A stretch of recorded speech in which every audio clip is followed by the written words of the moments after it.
পরীক্ষার খাতায় প্রশ্নপত্র কমন পেলে যেরকমটা আনন্দ হয় এই কাজটা করার সময় আমার ঠিক তদ্রূপ আনন্দ হয়েছিল। কারণ খুব ভালো লাগে এরকম সিম্পল কেকের কাজগুলো করতে। অনেক সময় অনেক বেশি গর্জিয়াস বা কাস্টমাইজ কেকগুলোই বেশিরভাগ করা হয়, আর কাস্টমাইজ কেক মানে অনেক সময় নিয়ে করতে হয়, হুবহু করার চেষ্টা থাকে। আর এই কেকটা যে কাস্টমার আপু চেয়েছিল উনি বলেছিল খুবই সাদামাটা কেক দিতে। উনি অফ হোয়াইট কালারও সাজেস্ট করেছিল যে খুব সাদামাটা, কিন্তু তার ছেলের বার্থডে হওয়াতে একটু লাইট কালার নিতে হয়েছে।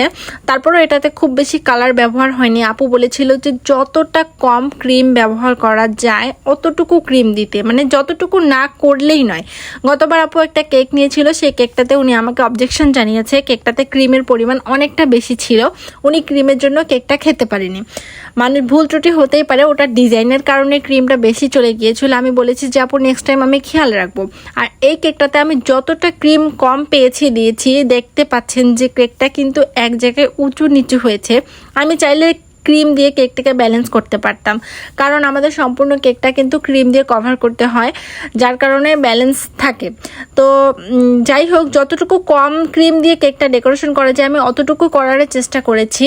আর খুবই সিম্পল ছিল, মানে 7-8 মিনিটে আমার কেকটা কভার করা মানে কমপ্লিট হয়ে গিয়েছে। আপনাদের কাছে কেমন লেগেছে জানাবেন।